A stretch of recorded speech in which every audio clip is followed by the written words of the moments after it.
बिस्मिल्लाहिर्रहमानिर्रहीम। इस वीडियो में हम बात करेंगे कि how bubble sort works and how we are able to analyse the complexity of bubble sort algorithm. Okay, तो ये मैंने लिख दिया है बबल सॉर्ट, और मैंने I am considering an array of 5 elements. n is equals to 5 elements हैं, और एरे के अंदर जो एलिमेंट्स हैं 8, 5, 7, 3, 2, और उसके इंडेक्सेस हैं। पहली इंडेक्स जो होता है वो आपको पता है 0 होती है, 1, 2, 3, 4।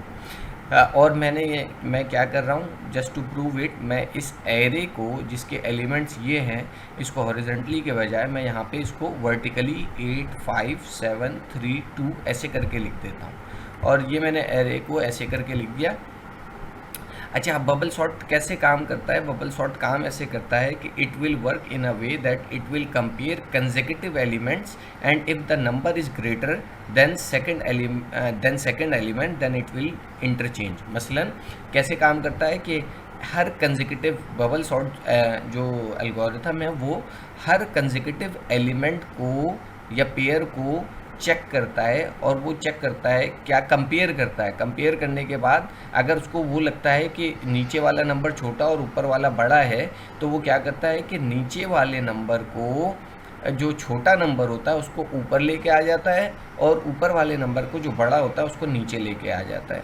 ठीक है, यानी वो पहले कंपेयर करता है, और कंपेयर करने के बाद उसको स्वैप कर देता है अगर वो उससे छोटा नंबर होता है। ठीक है, तो मैंने क्या किया, मैंने बिल्कुल कोई काम नहीं किया। मैंने जो है ये एलिमेंट्स ऐसे ही लिख दिए 8, 5, 7, 3, 2, और what I am doing, I am just performing the comparison. 8 is comparing with 5, सो इस पेयर के अंदर ये कंपेयर हो रहा है, और कंपेयर होने के बाद मैंने क्या किया कि 5 जो है वो छोटा नंबर है और 8 जो है वो बड़ा नंबर है, तो मैंने 5 को ऊपर लेके चला गया और 8 को मैं नीचे लेके आ गया, और 7, 3, 2 बिल्कुल ऐसे ही लिख दिया। ठीक है, अच्छा, फिर नेक्स्ट स्टेप के अंदर क्या किया, अब मैं पहला वाला तो ऑलरेडी मैं कंपेयर कर चुका हूँ। अब मैं नीचे वाले 2 एलिमेंट, ठीक है, 8 को 7 के साथ कंपेयर किया तो क्या पता चला कि 7 is smaller and 8 is larger और ग्रेटर नंबर। तो मैंने क्या किया, 5 और इसको स्वैप कर दिया, 7 ऊपर चला गया और 8 नीचे आ गया, और फिर 3, 2 मैंने ऐसे ही लिख दिया। अगले स्टेप में क्या हुआ कि हमने इसमें इन दोनों को कंपेयर किया, फिर इसमें इन दोनों को कंपेयर किया। मैं नीचे के 2 नंबर 8 को 3 के साथ कंपेयर कर रहा हूँ कि क्या 3 छोटा नंबर और 8 बड़ा नंबर है। जी है, तो इसको आप स्वैप कर दें। तो मैंने ये कर दिया, 3 ऊपर, 5, 7 ऑलरेडी कर चुका था, 8 और 3 को मैंने क्या किया, कंपेयर किया, तो पता चला 3 छोटा है और 8 बड़ा है, तो 3 को मैंने ऊपर लिख दिया और 8 को मैंने नीचे लिख दिया। और फिर मैं क्या करता हूँ, और ऐसे ही 2 बिल्कुल वैसे ही आ गया। अब मेरे पास लास्ट पेयर है, इसको मैंने कंपेयर किया। कंपेयर करने के बाद मुझे पता चला 2 छोटा नंबर है और 8 बड़ा नंबर है, तो क्या कर दो, इसको स्वैप कर दो। तो मैंने इन दोनों नंबर को स्वैप कर दिया, तो 2 ऊपर आ गया और 8 नीचे आ गया। तो मेरे पास जो लिस्ट बन गई वो ये बन गई, 5, 7, 3, 2, 8, and in this last step I have achieved that जो लार्जेस्ट या हैवीएस्ट एलिमेंट है वो उसके बॉटम के अंदर पहुंच गया। ये बात अगर समझ में आ गई तो अब हम ज़रा आगे बढ़ते हैं। तो मैंने क्या काम किया, मैंने काम ये किया कि हर कंसेक्यूटिव एलिमेंट जो है वो कंपेयर हुआ। कंपेयर होने के बाद उसने चेक किया कि क्या, कंपैरिजन में उसने चेक किया कि क्या ये उससे बड़ा है, छोटा है। अगर छोटा है तो उसको ऊपर ले आओ, और बड़ा है तो उसको नीचे लेके चले जाओ। यानी कंपेयर हो रहा है और कंपैरिजन के बाद वो स्वैप हो रहा है। ठीक है, I have compared all the pair elements, total 5 elements are there, so total 4 possible pairs are there, so total 4 possible pairs are there for comparison। क्योंकि 5 एलिमेंट्स थे तो total 5 possible pairs are there for comparison. यहाँ मैंने comparison लिखना भूल गया। ठीक है, तो हमने क्या ऑपरेशन परफॉर्म किया, आपने इसको, ये जो मैंने काम किया है, ये जो पूरा काम किया है, इससे सिर्फ मेरा एक एलिमेंट जो है वो हैवीएस्ट एलिमेंट उसकी बॉटम के अंदर गया है। इसको मैं कहता हूँ फर्स्ट पास। ये सारे एलिमेंट तो अभी सॉर्ट नहीं हुए, सिर्फ एक एलिमेंट जो है वो सॉर्ट हुआ और हैवीएस्ट एलिमेंट उसकी बॉटम में चला गया। इसको मैं कहता हूँ फर्स्ट पास। ठीक है, इसको मैं कहता हूँ फर्स्ट पास। और मैंने ये यहाँ पे आपके लिए लिख भी दिया है कि result of first pass is one element is sorted, the largest element is sorted. तो मैं लार्जेस्ट एलिमेंट जो है वो सॉर्ट हो गया और फर्स्ट पास के अंदर हमें ये मिल गया। अच्छा, फिर मेरे पास फर्स्ट पास के एंड पे क्या चीज़ मिली थी, 5 7 3 2 8। मैं क्या करता हूँ, 5 7 3 2 8 को मैंने यहाँ लिखा और मैं कहता हूँ I am starting the second pass. Second pass में क्या हुआ, ये दोनों कंपेयर हो रहे हैं।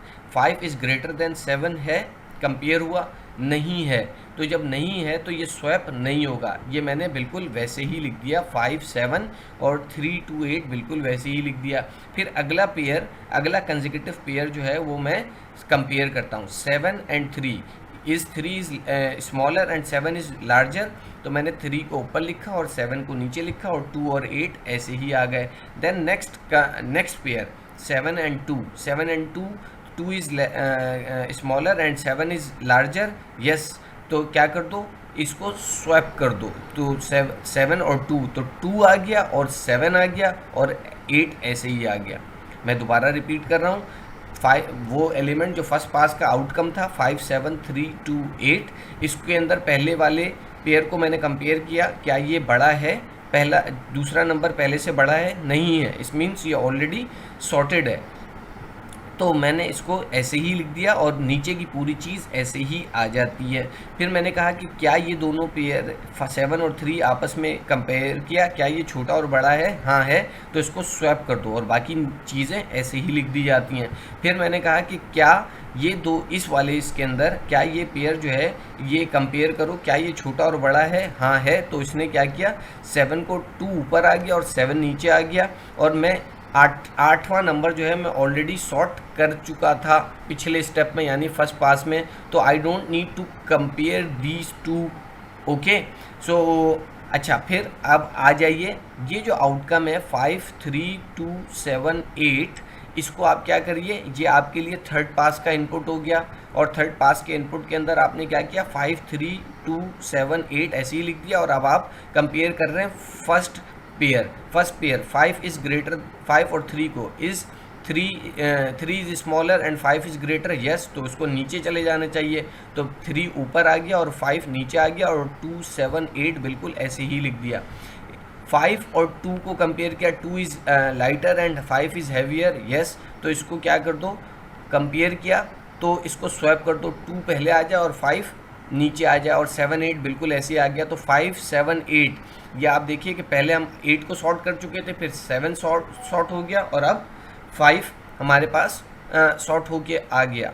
ठीक, अब ये वाला जो 3 2 5 7 8 है, ये फोर्थ पास के लिए इनपुट का काम करेगा, 3 2 5 7 8। और 3 2 5 7 8 के अंदर क्या किया, इस पेयर को कंपेयर किया, 3 2 को जब कंपेयर किया तो पता चला 2 छोटा है और 3 बड़ा है, तो 2 और 3 स्वैप हो गए और 5 7 8 मेरे पास ऑलरेडी सॉर्टेड था। तो बताने की का ये आपके पास एक सॉर्टेड लिस्ट आ गई।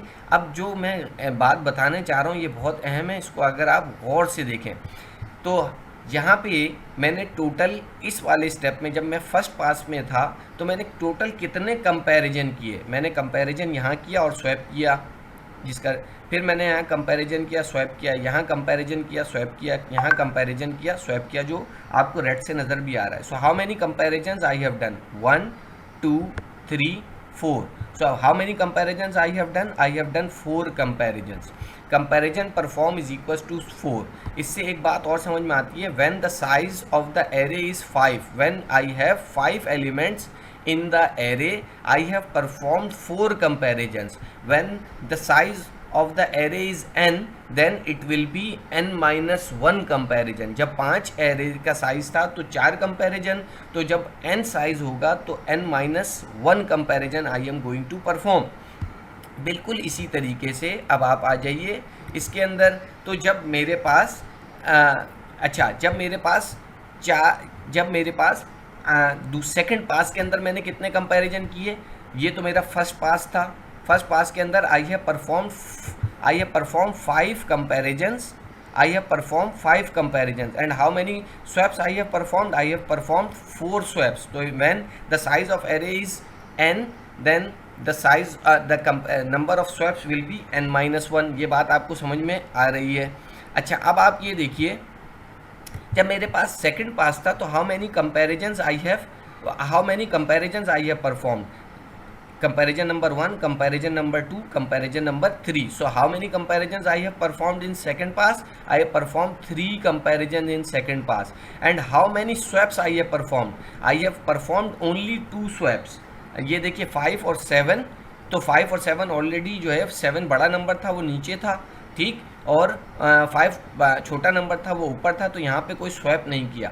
तो एक स्वैप मैंने यहाँ पे किया और एक स्वैप मैंने यहाँ पे किया। So how many swaps I have done? 2। लेकिन मैक्सिमम कितने स्वैप हो सकते हैं? अगर यहाँ पे वो नंबर 5 और 7 नहीं होता बल्कि कोई और नंबर होता, तो how many swaps are possible in maximum? तो देयर विल बी 3 स्वैप्स, यानी एक स्वैप यहाँ हो जाता, एक स्वैप यहाँ हो जाता और एक स्वैप यहाँ हो जाता। So total in second pass I have perform 3 comparison and maximum there will be 3 swaps possible. Okay, कैसे पॉसिबल? अगर ये 5 और 7 के बजाय ये लेट सपोज कि 8 और 7 होता या 9 और 7 होता, तो यहाँ पे 7 ऊपर चले जाता और 9 नीचे आ जाता, तो स्वैप तो होता। तो इसका मतलब है मैक्सिमम 3 स्वैप्स आर पॉसिबल।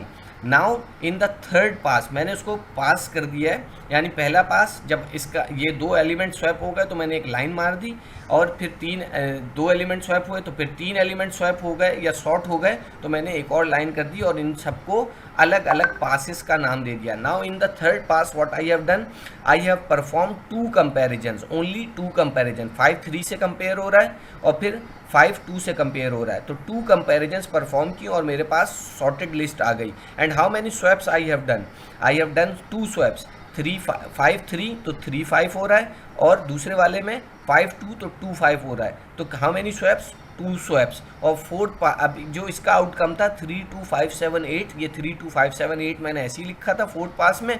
और मैंने कितने कंपैरिजन परफॉर्म किए? 3 को 2 से कंपेयर किया, तो 2 छोटा है और 3 बड़ा है, तो 2 ऊपर आ गया और 3 नीचे आ गया, और मेरे पास 8 7 5 ऑलरेडी जो है वो सॉर्टेड थी, 3 और शॉर्ट हो गई, और ये जो लास्ट एलिमेंट बचा ये ऑलरेडी सॉर्टेड था इस लिस्ट के अंदर। तो मैंने कितनी कंपैरिजन परफॉर्म की? मैंने ओनली 1 कंपैरिजन परफॉर्म की। And how many swaps I have done? I have done only 1 swap, only 1 swap. ठीक है, आपको ये समझ में आ रही है? I sorted 4 elements and there is only 1 element left that is also sorted. मैंने यहाँ पे देखिए ये पहले वाले के अंदर 1 था, यहाँ पे 2 शॉर्ट हो गए, यहाँ पे 3 शॉर्ट हो गए, और यहाँ पे मैंने 4 शॉर्ट किए, सिर्फ 4 ऑलरेडी सॉर्टेड 4 हो गए, और एक जो है वो ऑलरेडी सॉर्टेड था। अगर आपको ये बात समझ में आ गई है तो हम ज़रा नीचे चलते हैं इस वाले पेज पे। This is the working of bubble sort using 5 elements, let's analyse and answer few questions. अब आपको वहाँ पे हमने क्या किया, 5 एलिमेंट्स की एरे को सॉर्ट किया। अब हम उसको एनालाइज करते हैं ताकि हम उसकी टाइम कॉम्प्लेक्सिटी को बता सकें। How many passes we have performed? मैंने बताया कि हमने पहला pass, this is first pass, इसमें एक एलिमेंट सॉर्ट हो गया हमारा। This is my second pass, इसमें मेरे 2 एलिमेंट सॉर्ट हो गए। This is my third pass, इसमें मेरे 3 एलिमेंट सॉर्ट हो गए। And this is my fourth pass, इसमें मेरे ऑल 5 एलिमेंट्स सॉर्ट हो गए। So when how many passes we have performed when the size of array is 5? We have performed 4 passes. How many elements I have? I have 5 elements in the array and I have performed 4 passes. Okay, I have 5 elements in the array and I have performed 4 passes. How many comparisons we have performed or we have done? I have done how many comparisons? पहले पास के अंदर मैंने की कितनी comparisons? 4 comparisons, 1 2 3 4। मैंने यहाँ पे लिख दिया 4 comparisons। ठीक है, दूसरे पास में मैंने कितनी कंपैरिजन की? दूसरे पास में मैंने 3 कंपैरिजन्स की, 1 2 3 कंपैरिजन्स। तो मैंने यहाँ क्या लिख दिया? मैंने यहाँ पे लिख दिया 3 कंपैरिजन्स। ठीक, फिर मैंने तीसरे पास में मैंने कितनी कंपैरिजन्स की? मैंने की ओनली 2 कंपैरिजन्स। मैंने यहाँ लिख दिया 2 कंपैरिजन्स, और मैंने उस लिस्ट में यहाँ पे भी लिख दिया I have perform 2 comparisons in third pass. And in the fourth pass how many comparisons I have done? I have done only 1 comparison. तो मैंने यहाँ पे लिख दिया only 1 comparison. So four comparison, जब 5 एलिमेंट्स थे तो जब 4 comparison, then 3 comparison, then 2 comparison and then 1 comparison. 4 comparison, then 3 comparison, then 2 comparison, then 1 comparison. Okay, अच्छा, फिर हाउ मैनी, ये देखिए अब आपके पास जब n की वैल्यू 5 थी तो how many passes you have done? 4 passes. When you have n elements in the array, then it will be ultimately n minus 1 passes. Then how many, ये तो मैंने लिख दिया 4 3 2 1, तो मैं इसको लिख सकता हूँ कि इसको मैं रिवर्स ऑर्डर में यूँ लिख दूँ, इसके अंदर 1 कंपैरिजन प्लस इसके अंदर 2 कंपैरिजन प्लस इसके अंदर 3 कंपैरिजन एंड प्लस इसके अंदर 4 कंपैरिजन। सो क्यूमुलेटिव वे के ऊपर क्या हुआ, 1 comparison plus 2 comparison plus 3 comparison plus 4 comparison when the size of array is 5। When I have size of array is n, then it will be 1 plus 2 plus 3 plus 4 and dot dot dot dot dot dot and n minus 1 comparisons। यही मैंने यहाँ पे लिखा है, when the size of array is 5 then 1 plus 2 plus 3 plus 4 comparisons। when the size of the array is n then it will be 1 plus 2 plus 3 plus 4 plus dot dot dot dot n minus 1 comparison। जब 5 थे तो इसमें से एक कम तक comparison हो रहा था, जब यहाँ पे मेरे पास n होगा तो इसका मतलब है n माइनस 1 कंपेरिजन होगा। And this is the formula of sum to n natural numbers, जो आपने फर्स्ट ईयर सेकंड ईयर के अंदर पढ़ा भी होगा। So sum to first n natural numbers का सम का फॉर्मूला क्या आता है, n into n minus 1 divide by 2 factorial. n into n minus 1 divide by 2 factorial को मैं लिख सकता हूँ n into n minus 1 divide by 2, क्योंकि 2 फैक्टोरियल का मतलब है 2 इंटू 1। तो अच्छा, अब अगर मैं इसको खोलता हूँ तो क्या बनेगा, n into n into is equals to n square minus n divided by 2, n square minus n divide by 2। तो what is the highest degree of the polynomial 2? तो मैंने पिछली क्लास में भी बताया, तो इसकी क्या हो जाएगी, highest order of n square हो जाएगा, because the degree of the polynomial is n square. इसी तरीके से अब मैं इसकी बात करता हूँ कि how many swaps I have done. How many swaps I have done, पहले वाले के अंदर मैंने कितने स्वैप परफॉर्म किए, अगर आप ये देखिए, पहले जब फर्स्ट पास के अंदर मैंने परफॉर्म किए टोटल 4 स्वैप्स, पहला स्वैप, दूसरा स्वैप, तीसरा स्वैप, चौथा स्वैप। इसी तरीके से जब मेरे पास सेकंड पास था तो मैं how many swaps I have done only 2 swaps. लेकिन मैंने अभी जैसे पहले बताया कि how many maximum swaps I can done, maximum swap I can done 1 2 and 3। So 3, second पास में 3 स्वैप्स। तो पहले पास में कितने स्वैप, पहले पास में मैंने किए 4 स्वैप, दूसरे पास में मैंने किए 3 स्वैप, और तीसरे पास में मैंने कितने स्वैप किए, मैक्सिमम कितने स्वैप, तीसरे पास में मैंने किए 1 एंड 2 स्वैप्स, ये मैंने यहाँ पे लिख दिया 2 स्वैप्स। और चौथे पास में मैंने कितना स्वैप किया, ओनली 1 स्वैप किया, 1 स्वैप। तो मैं अगर यहाँ पे ही लिख दूँ फर्स्ट पास में मैंने किए 4 स्वैप, फिर 3 स्वैप, फिर 2 स्वैप, फिर 1 स्वैप। मैं इसको ज़रा रिवर्स ऑर्डर में लिखता हूँ, तो ये ऐसे नहीं लिख सकता कि to sort the array of 5 elements I have done 1 swap, 2 swap, 3 swap, 4 swap. यानी फोर्थ पास में 1 स्वैप, थर्ड पास में 2 स्वैप, सेकंड पास में 3 स्वैप एंड फोर्थ पास में 4 स्वैप। ठीक है, तो when n is equals to 5, so I have done 4 swaps. So when n is equals to n, how many swaps I have to do? I have to do 1 plus 2 plus 3 plus 4 dot dot dot dot n into n minus 1 divided by 2 factorial। जब n की value 5 थी तो swap कर रहा हूँ 4, जब n की value 6 होगी तो स्वैप करूँगा 5, जब n की वैल्यू 10 होगी तो स्वैप करूँगा 9, तो जब n की वैल्यू n होगी तो मैं स्वैप कितने करूँगा, n minus 1। तो n मैक्सिमम कितने तक जाएगा, n minus 1 तक। तो ये जो n minus 1 तक जाता है तो ये बिल्कुल ऐसे ही फॉर्मूला बन जाएगा सम टू n नेचुरल नंबर्स का। सम टू n नेचुरल नंबर का सम का फॉर्मूला है n into n minus 1 divide by 2 factorial. बिल्कुल वैसे ही खोलता हूँ, n को n से मल्टीप्लाई किया तो n square minus n divide by 2। तो highest degree of the polynomial क्या है, highest degree of the polynomial is 2। So what is the complexity, is order of n square. So हम क्या करते हैं, जब भी हम सॉर्टिंग एल्गोरिथम की बात करते हैं तो हम नंबर ऑफ कंपैरिजंस को चेक करते हैं। Time complexity of any sorting algorithm is based on number of comparisons. हमने कितनी कंपैरिजंस की, हमने 4 कंपैरिजंस की। तो जब n होगा तो हम कितनी कंपैरिजंस करेंगे, n into n minus one divide by 2 factorial, which will ultimately give me order of n square. Out of 5 criteria we have proved only 2 so far. कौन कौन से, हमने बताया था सॉर्टिंग टेक्निक में हमारे पास 5 क्राइटेरिया हैं। Number 1 is how many comparisons it is doing, number 2 how many swap it is performing, number 3 is it adaptive or not, number 4 is it stable or not, and number 5 is it consuming extra memory or not. So in this bubble sort lecture I have done only to give you the impression और आपको ये बताना चाहता हूँ कि आप जो है कैसे किसी एल्गोरिथम को आप एनालाइज करेंगे on the basis of the criteria of algorithm or the criteria of sorting technique. In the next coming lecture I will perform the adaptive, stable and extra memory operation. For this I have to write a piece of code and